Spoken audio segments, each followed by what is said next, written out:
The Pacific Theater, 1942 to 1945. The dense jungle undergrowth of the Pacific Islands created a unique combat environment where engagements often occurred at ranges of less than 30 yards. In these conditions, the United States Marine Corps deployed a weapon that would challenge every assumption Japanese forces held about modern warfare: the 12-gauge pump-action shotgun. While the historical record of specific combat employment remains limited, the presence of Winchester Model 1897 and Model 1912 shotguns in Marine units throughout the Pacific Campaign represented a tactical capability for which Japanese military doctrine had made no provision. The Imperial Japanese Army had spent decades preparing for war against Western powers. Their training manuals addressed British rifles, American machine guns, French mortars, and Soviet submachine guns. But shotguns, weapons they considered tools for hunting birds rather than implements of war, never appeared in their tactical considerations. This oversight would prove significant as American forces brought approximately 25,000 Model 97s and 60,000 to 80,000 Model 12s into military service during World War II. Japanese military doctrine in 1942 centered on seishin, spiritual power that would overcome material disadvantage. This philosophy wasn't merely propaganda, but a calculated response to industrial reality. Japan produced less steel in a year than America produced in a month. The Imperial Army's solution was to make each soldier superior in close combat, where spirit and training would prevail over mechanical warfare. The tactical expression of this doctrine was the night infiltration attack, followed by close-quarters combat with rifle and bayonet. Japanese infantry trained extensively in these tactics, which had proven successful against Chinese forces, British troops in Malaya, and American defenders in the Philippines. The standard engagement sequence was clear: approach under cover of darkness, infiltrate enemy lines, then overwhelm defenders at close range where Japanese superiority in hand-to-hand combat would prove decisive. American shotguns invalidated this entire tactical framework. At the close ranges where Japanese doctrine anticipated dominance, a Marine with a Winchester Model 97 could fire 6 loads of .00 buckshot in approximately 2 seconds using the weapon's slam-fire capability. Each shell contained 9.33 caliber pellets, creating a spread pattern that made missing nearly impossible in dense jungle vegetation. The Winchester Model 1897, designed by John Browning and refined over 45 years of production, served as the primary Marine shotgun in the early Pacific campaigns. The military version featured a 20-inch barrel, perforated heat shield, and bayonet lug compatible with the M1917 sword bayonet. Most critically, the Model 97 lacked a trigger disconnector, allowing continuous fire by holding the trigger while operating the pump action. The Model 1912, developed by Winchester engineer T.C. Johnson, improved on Browning's design with an internal hammer mechanism that prevented accidental discharge. By 1943, the Model 12 had largely replaced the Model 97 in Marine units, though both weapons continued serving throughout the war. Military procurement records show steady production, though specific combat deployment numbers remain undocumented. The ammunition these weapons fired proved as important as the guns themselves.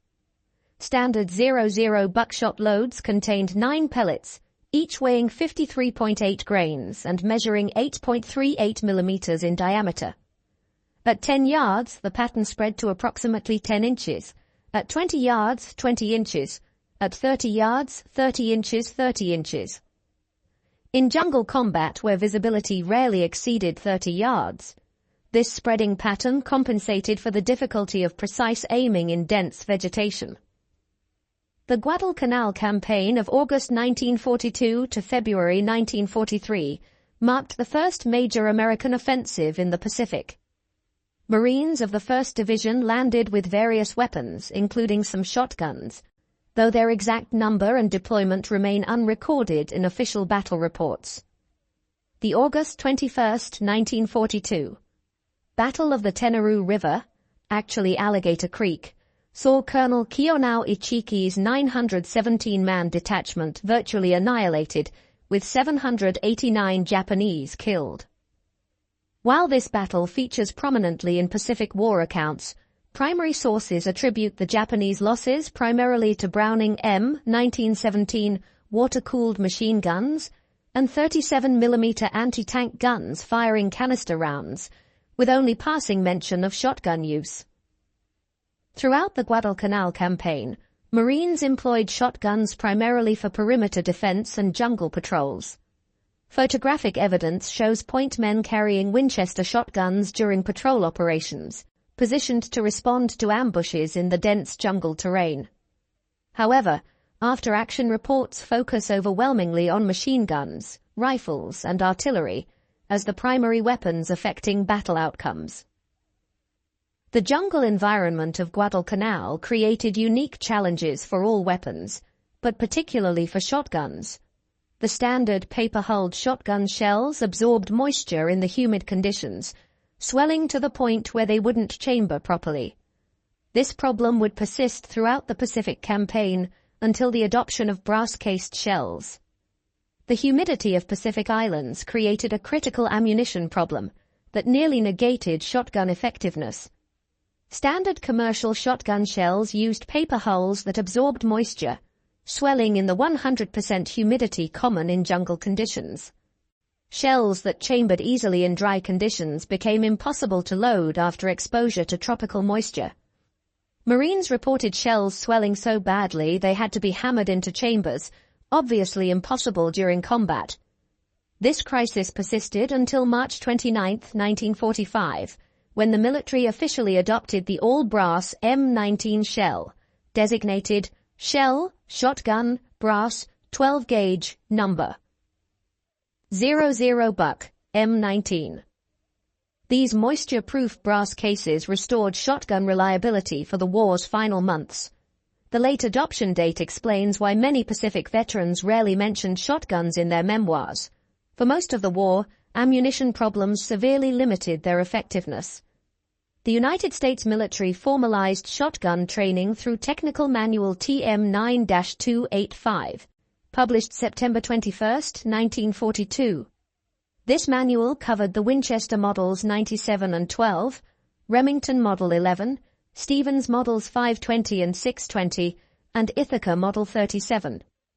Marine training occurred at Camp Pendleton, California, Camp Lejeune, North Carolina, and Parris Island, South Carolina. Training emphasized specific combat applications, point security during patrols, rapid engagement in night defense, cave and bunker clearing procedures, and prisoner guard duties. Marines learned the Model 97's unique slamfire technique, though instructors warned against over-reliance on this feature due to ammunition consumption and barrel heating. The Marine Corps Table of Organization E-100, effective from 1943, authorized 306 shotguns per Marine division. These weapons were distributed primarily to military police companies, pioneer battalions, and selected rifle squads for specialized duties. This allocation meant that while shotguns were present in every major Marine operation, they represented less than 2% of a division's small arms. The historical record reveals a striking absence.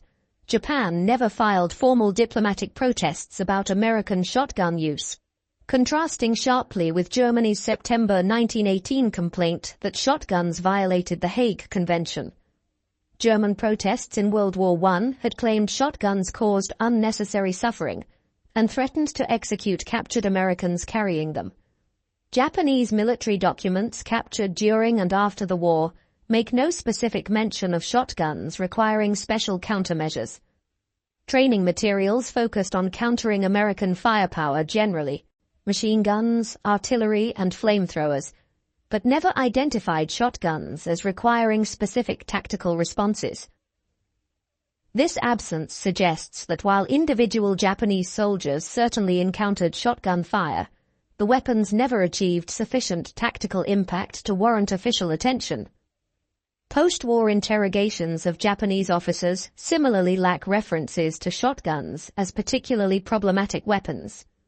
Officers discussed American material superiority, overwhelming firepower, and effective combined arms tactics, but shotguns appear nowhere in these assessments. This silence in the official record stands in marked contrast to extensive Japanese documentation about countering American flamethrowers, which did prompt specific tactical adaptations. The New Guinea campaign from 1942 to 1945 saw both Army and Marine units operating in some of the war's most challenging terrain. The 32nd and 41st Infantry Divisions requested shotguns based on Marine experiences at Guadalcanal. The dense jungle of New Guinea, where visibility often measured in single digits of yards, theoretically presented ideal conditions for shotgun employment. However, the same ammunition problems that plagued Marines at Guadalcanal proved even worse in New Guinea's highlands. The combination of constant rain, river crossings, and extreme humidity rendered paper-hulled shells almost completely unreliable. Units that had requested shotguns often left them in rear areas, relying instead on M1 Garands, Thompson submachine guns, and Browning automatic rifles. The Army's experience in New Guinea demonstrated that effective weapons on paper didn't always translate to combat effectiveness in practice. While shotguns excelled in training exercises and controlled conditions, the harsh reality of jungle warfare exposed critical limitations that wouldn't be resolved until the brass ammunition arrived in 1945. As the Pacific War progressed, Marine units developed specific tactical doctrines for shotgun employment. The weapons proved most valuable in three specific roles: point security during patrols, perimeter defense against infiltration, and prisoner guard duties. For patrol operations, designated scouts carried shotguns as lead elements, prepared to respond to ambushes with immediate devastating firepower. The spreading pattern of buckshot could suppress multiple enemy positions simultaneously, allowing the patrol to deploy while the point man maintained fire superiority. This tactic required extensive training and trust between team members, as the shotgunner operated well forward of mutual support.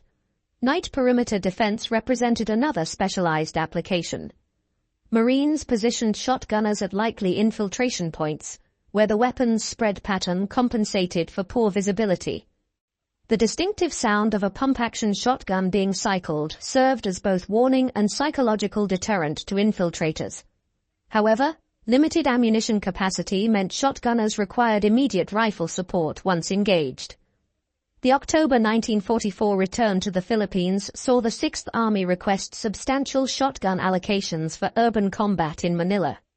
However, Marine participation in the Philippines ground campaign was minimal, limited primarily to artillery support and air operations. The Army's 37th Infantry Division, which bore the brunt of Manila fighting, employed shotguns in house-to-house combat, though after-action reports emphasized flamethrowers and demolition charges as the primary weapons for reducing Japanese strongpoints. The urban combat in Manila demonstrated both shotgun capabilities and limitations. In room-clearing operations, shotguns provided devastating close-range firepower. However, Japanese defenders quickly learned to barricade themselves in positions that prevented close approach, negating the shotgun advantage.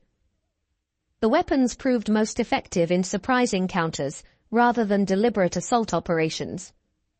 The February 1945 invasion of Iwo Jima theoretically saw 3 Marine divisions fielding 918 authorized shotguns.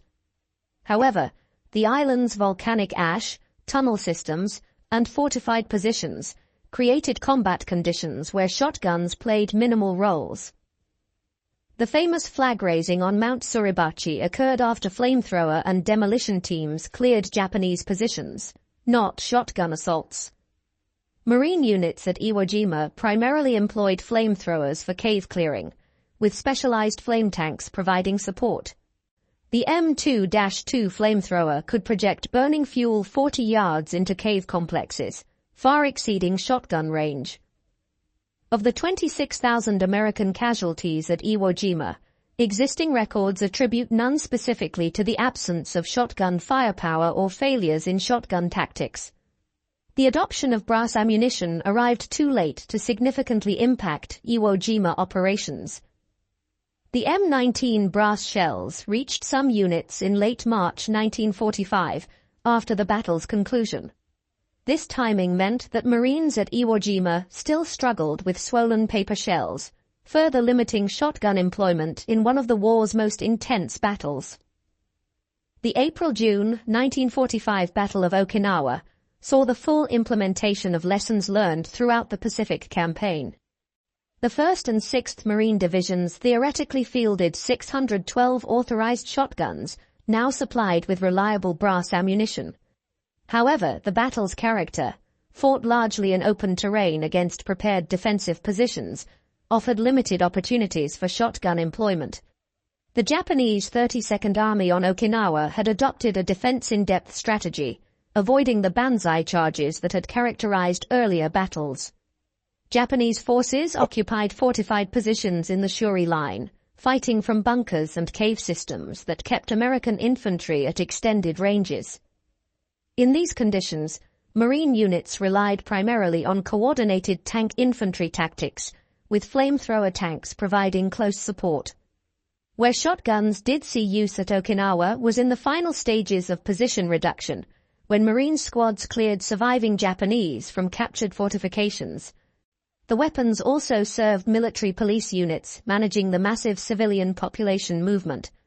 However, these applications, while important, represented a small fraction of the overall combat effort.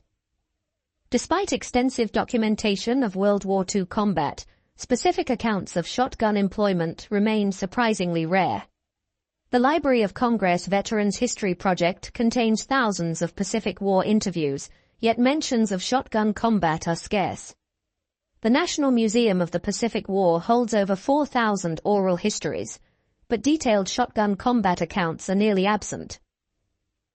Eugene Sledge's memoir, With the Old Breed, considered one of the finest Pacific War narratives, never mentions shotguns despite his service in a rifle company at Peleliu and Okinawa. Robert Leckey's Helmet for My Pillow similarly omits shotgun discussion despite his service with the 1st Marine Division at Guadalcanal. These omissions from detailed, comprehensive memoirs suggest shotguns played peripheral rather than central roles in Marine combat experience. The few available references describe shotguns as valuable for specific situations, but not as primary combat weapons. Veterans recall appreciating shotguns for night security and jungle ambushes, but emphasize rifles, machine guns, and mortars as the weapons that determined battle outcomes. This perspective aligns with official records showing shotguns comprising less than 2% of division armament. American industry produced substantial numbers of military shotguns during World War II. Winchester manufactured approximately 25,000 Model 97s and 60,000 to 80,000 Model 12s for military contracts. Remington, Stevens, and Ithaca contributed additional thousands. This production capacity demonstrated American industrial might, but doesn't necessarily translate to combat employment. Many shotguns served in training facilities, guard units, and rear area security rather than frontline combat. The military police required shotguns for prisoner management and convoy security. Navy vessels carried shotguns for boarding operations and security duties. Air bases employed shotguns for perimeter defense. These necessary but non-combat roles absorbed much of the production. The disconnect between production numbers and combat accounts suggests that while America possessed the industrial capacity to arm every Marine squad with shotguns, practical limitations, ammunition problems, tactical constraints, and doctrinal preferences meant most remained in secondary roles. The shotgun served as a specialized tool rather than a standard combat weapon. To understand shotgun's actual role in Pacific combat, comparison with other weapons proves instructive. The M2 flamethrower, introduced in 1943, appeared in virtually every account of cave and bunker clearing. Marines at Iwo Jima employed 27,000 gallons of flamethrower fuel, with detailed records of its effectiveness. By contrast, Shotgun ammunition expenditure records remain conspicuously absent from the same reports. The Browning automatic rifle, BAR, served as the Marine Squad's base of fire, with extensive documentation of its employment and effectiveness. Every Marine rifle squad included 3 BAR teams by 1944, with detailed training programs and tactical doctrine. Shotguns, despite their theoretical authorization, never achieved similar doctrinal integration or combat documentation. Even the relatively rare M1918 Browning machine gun generated more combat accounts than shotguns. Veterans describe specific instances of Browning gun employment, ammunition consumption, and tactical impact. The absence of similar shotgun accounts suggests their actual combat use remained limited despite official authorization and production numbers. The disconnect between shotgun mythology and historical reality reflects broader patterns in World War II historiography. Popular culture, influenced by films and sensationalized accounts, has elevated certain weapons beyond their actual significance. The shotgun, with its dramatic visual impact and devastating close-range effect, naturally attracted such mythologizing. Post-war films depicted Marines clearing Japanese positions with shotguns, creating lasting public impressions unsupported by primary sources. Video games and popular histories perpetuated these images, establishing shotguns as iconic Pacific War weapons despite limited documentation of their actual employment. This myth-making process obscures the more mundane reality of their primarily auxiliary roles. The mythology serves narrative purposes, providing dramatic close combat encounters and technological contrasts between American and Japanese forces. However, historical accuracy requires acknowledging that while shotguns were present and occasionally effective, they never achieved the tactical significance of rifles, machine guns, mortars, or flamethrowers in determining battle outcomes. The few documented veteran accounts of shotgun use provide valuable insights into their actual employment. Marines who carried shotguns recall them as useful for specific situations, but burdensome for general combat. The weapon's weight, limited ammunition capacity, and specialized role meant many preferred rifles for routine operations. A Marine veteran interviewed in 1985 recalled carrying a Model 97 on Guadalcanal. It was good for night watch and jungle paths, but you couldn't engage at range. When the shooting started, you wanted a rifle. This practical assessment reflects the weapon's limitations in varied combat situations. Shotguns excelled in their niche but couldn't serve as primary armament. Another veteran from the 2nd Marine Division described shotgun allocation. Each squad was supposed to have one, but half the time it stayed with the company gear. Too specialized for everyday use. This comment illustrates the gap between official authorization and practical employment. Units possessed shotguns, but often found rifles more versatile for routine operations. The March 1945 adoption of brass-cased M19 ammunition theoretically solved the moisture problem that had plagued shotguns throughout the Pacific War. However, this development came too late to significantly impact combat operations. By March 1945, Iwo Jima was secured, and the Okinawa invasion was weeks away. The Philippines campaign had largely concluded, and remaining Pacific battles would be fought with established tactics. The brass ammunition did prove valuable for occupation duties and the planned invasion of Japan. Military planners preparing for Operation Downfall requested substantial shotgun allocations for urban combat in Japanese cities. The atomic bomb's use eliminated this requirement, leaving the brass ammunition's combat effectiveness largely untested. Post-war analysis suggested the brass ammunition would have dramatically improved shotgun effectiveness had it been available earlier. However, such speculation cannot alter the historical record. For most of the Pacific War, shotguns suffered from critical ammunition reliability problems that severely limited their combat utility. The absence of specific Japanese countermeasures to shotguns provides important historical context. Japanese forces developed detailed responses to American weapons that significantly impacted combat, overhead cover against mortars, spider holes against tanks, reverse slope defenses against naval gunfire. The lack of similar shotgun countermeasures suggests they never achieved comparable tactical impact. Japanese tactical evolution during the Pacific War focused on countering American material superiority through terrain utilization and defensive depth. The shift from beach defense to inland fortifications, the development of interconnected tunnel systems, and the eventual abandonment of banzai charges all responded to American firepower generally rather than specific weapons like shotguns. Post-war Japanese military studies extensively analyzed American tactics and weapons, but barely mention shotguns. These studies detail American artillery coordination, naval gunfire support, and tank infantry cooperation. The absence of shotgun analysis in otherwise comprehensive examinations suggests their minimal impact on Japanese tactical thinking. One of the most telling aspects of the shotgun story is the complete absence of statistical documentation. World War II generated enormous quantities of data: ammunition expenditure, casualty correlations, weapon effectiveness studies. Yet no reliable statistics exist correlating shotgun employment with enemy casualties or tactical outcomes.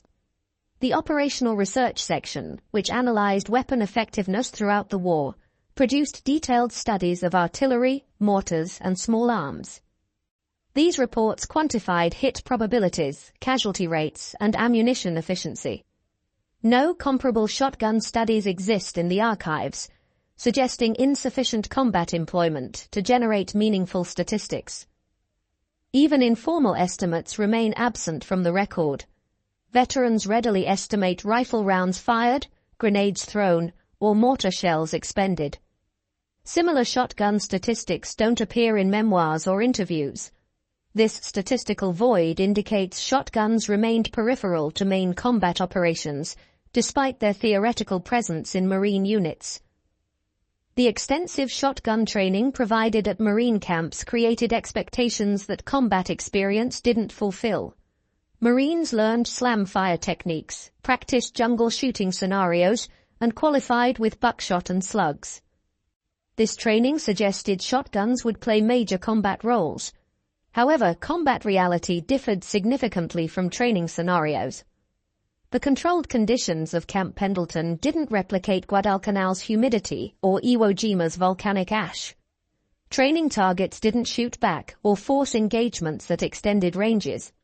The close-range encounters that dominated training proved less common than anticipated in actual combat.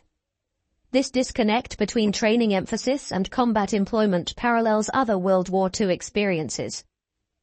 Bayonet training consumed extensive time despite minimal bayonet combat. Chemical warfare preparation proved unnecessary when gas attacks never materialized. Shotgun training similarly prepared Marines for combat scenarios that rarely developed as expected. The logistical challenges of shotgun ammunition supply further limited combat employment. Each 12-gauge shell weighed approximately twice as much as a rifle cartridge, while taking up 3 times the space. A Marine could carry 80 rounds of rifle ammunition in the space and weight of 36 shotgun shells. Supply ships prioritized rifle ammunition, machine gun belts, and mortar shells over specialized shotgun loads. The limited cargo capacity of landing craft meant every ammunition case required justification. Shotgun shells, serving specialized roles, received lower priority than general-purpose ammunition. These logistical realities meant that even when shotguns were present, ammunition supplies remained limited. Veterans recall receiving 1 or 2 boxes of shells that had to last entire operations. This scarcity discouraged liberal use, further reducing shotguns' combat impact below their theoretical potential. Military planners anticipated shotguns would excel in urban combat, prompting requests for increased allocation before the Manila and Naha city battles. The confined spaces, short engagement ranges, and room-clearing requirements seemed ideal for shotgun employment. However, actual urban combat revealed unexpected limitations.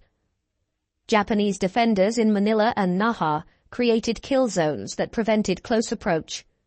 Barricaded positions, interconnected fields of fire, and booby traps kept American forces at ranges exceeding effective shotgun distance.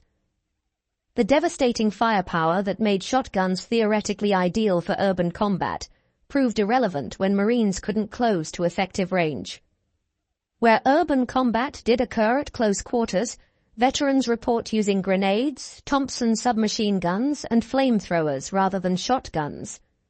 These weapons offered comparable close-range effectiveness with greater versatility.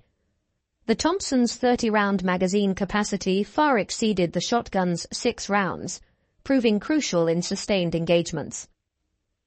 While shotguns left minimal documented impact on Japanese military thinking, they achieved disproportionate cultural significance in American military mythology. The image of a Marine with a trench gun clearing Japanese positions became iconic despite limited historical foundation. This cultural impact exceeds the weapon's actual combat contribution. The shotgun represented American pragmatism, using hunting weapons for military purposes regardless of European military conventions. This narrative appealed to American self-perception as practical innovators, unconstrained by traditional military thinking. The mythology served propaganda purposes, even if combat reality proved more complex. Japanese military culture, focused on rifles, machine guns, and artillery as proper military weapons, never incorporated shotguns into their warfare conceptualization. This cultural blind spot supposedly left them unprepared, though the historical record suggests their lack of preparation stemmed from shotguns' limited actual employment rather than cultural oversight. The shotgun story illustrates the complex relationship between technology and military doctrine. The weapons themselves functioned as designed, devastating at close range with spreading patterns ideal for jungle combat. However, their successful employment required specific tactical conditions that rarely materialized in actual combat. Marine doctrine evolved throughout the Pacific War, but shotguns never achieved full integration into tactical systems.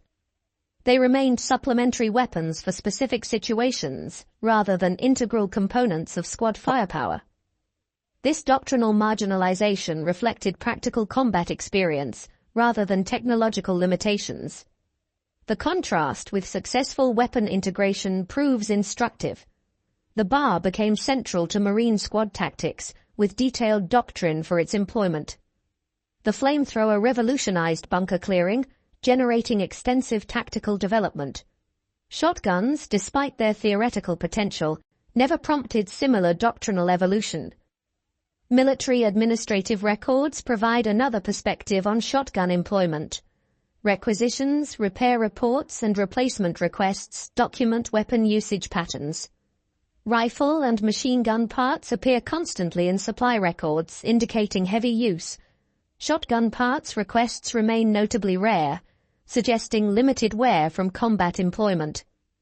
Armorer reports from Marine divisions show similar patterns. Rifles and machine guns required constant maintenance from combat use.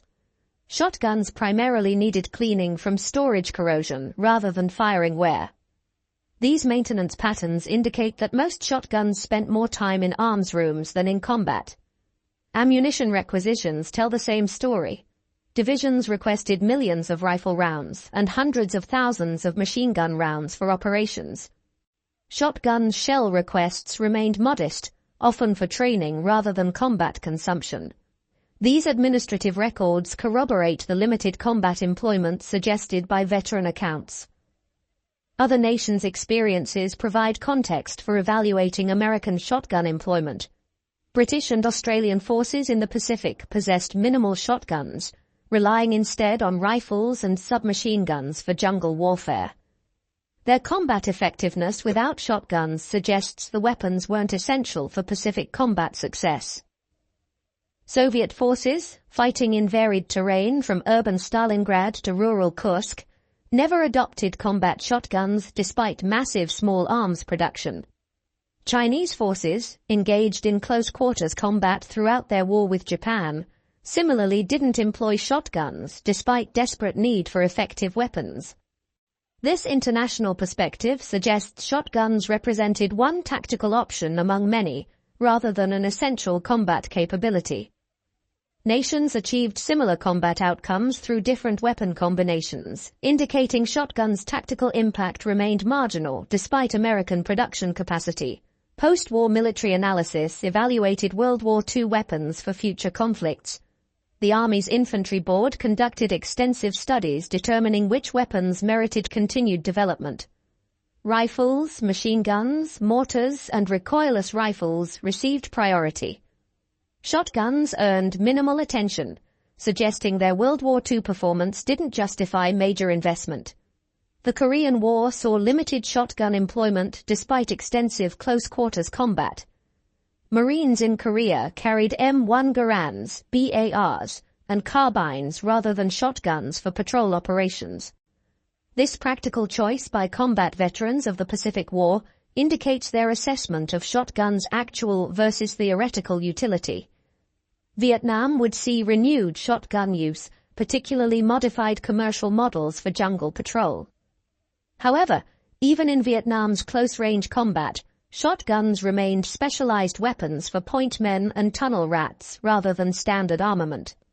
This pattern continues today, with shotguns serving specific military roles rather than general combat. The historical record supports several conclusions about Japanese encounters with American shotguns in World War II. First, while shotguns were present in Marine units throughout the Pacific Campaign, their actual combat employment remained limited due to ammunition problems, tactical constraints, and doctrinal preferences. The March 1945 adoption of brass ammunition came too late to significantly impact combat operations.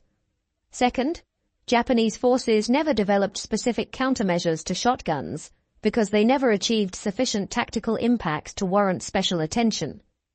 The absence of shotgun references in Japanese military documents, training materials, and post-war analyses indicates their marginal role in determining combat outcomes. Japanese tactical evolution responded to American firepower, generally rather than specific weapons like shotguns. Third, the disconnect between authorized shotgun numbers and documented combat employment reveals the gap between theoretical capability and practical utility. While Marine divisions were authorized 306 shotguns each, most remained in secondary roles, guard duty, training, and rear area security, rather than frontline combat.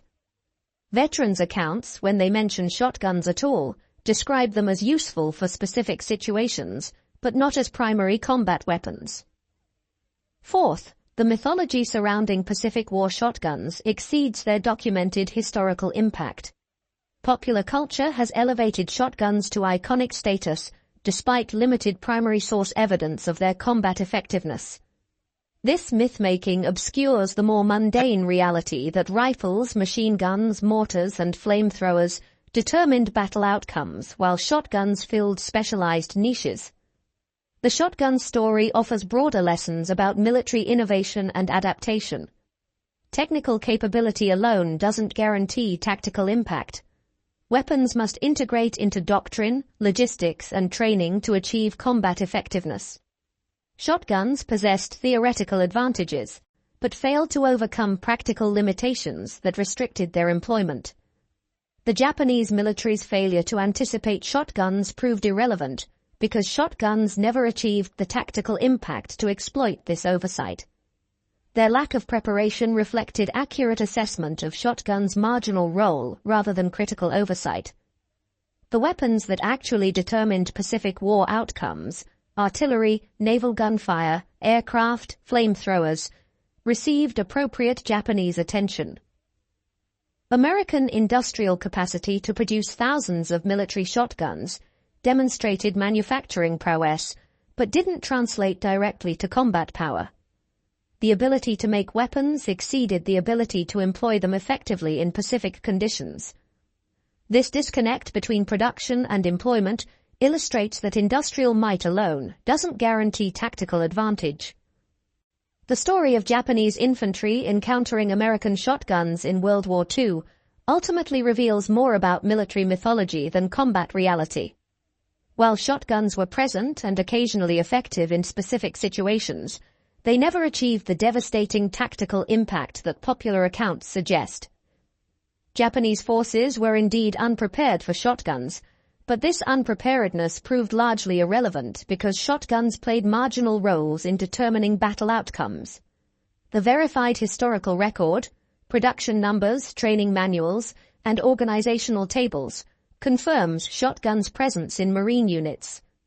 However, the absence of detailed combat accounts, statistical documentation, and Japanese countermeasures indicates limited actual employment. Veterans who carried shotguns recall them as specialized tools useful in specific situations, rather than primary combat weapons that changed battle outcomes. The March 1945 adoption of brass ammunition solved the critical moisture problem, but came too late to impact major Pacific battles. By the time reliable ammunition became available, the war was essentially decided through island-hopping campaigns that relied on combined arms tactics, overwhelming firepower, and naval supremacy, rather than close-quarters shotgun encounters. The Japanese military's lack of specific response to shotguns reflected accurate tactical assessment, rather than critical oversight. They correctly focused on countering the American weapons that actually determined battle outcomes: artillery, naval gunfire, aircraft, and flamethrowers. Shotguns, despite their theoretical close-range superiority, never achieved sufficient tactical impact to warrant dedicated countermeasures. Modern military forces continue to employ shotguns for specialized roles: breaching doors, less lethal ammunition, and specific close-quarters situations. This limited contemporary use parallels their actual World War II employment more accurately than popular mythology suggests. The weapons serve important but narrow purposes rather than functioning as primary combat arms. The transformation of limited historical reality into extensive popular mythology illustrates how war stories evolve beyond their factual foundations. The dramatic image of Marines with shotguns clearing Japanese positions appeals to narrative needs that historical accuracy doesn't satisfy.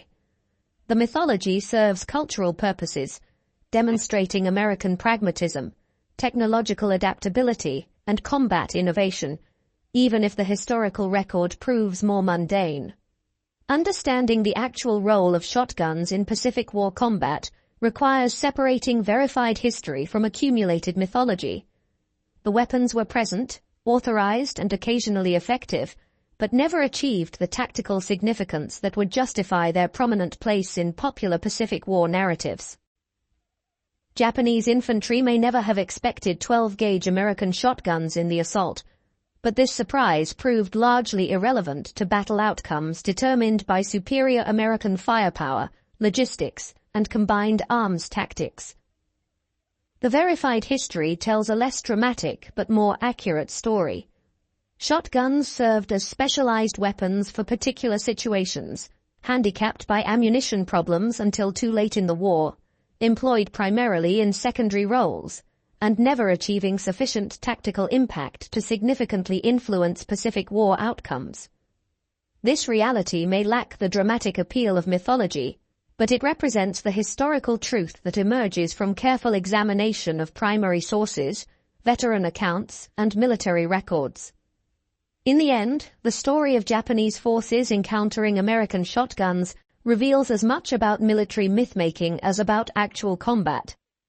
The weapons achieved cultural significance that exceeded their tactical impact, becoming symbols of American pragmatism and firepower, despite limited documented combat effectiveness. This disconnect between mythology and reality serves as a reminder that popular military history often emphasizes dramatic narratives over mundane historical truth. The Japanese infantry, who never expected 12-gauge American shotguns in the assault, were right to be surprised by their presence, but wrong to fear their impact. The weapons that actually defeated Japanese forces in the Pacific, overwhelming industrial production, superior logistics, coordinated combined arms, and relentless naval power, proved far more decisive than the occasional blast of buckshot in the jungle. The shotgun story, properly understood, illustrates not American tactical innovation through unexpected weapons, but rather the complex relationship between military capability, combat employment, and historical mythology in the Pacific War.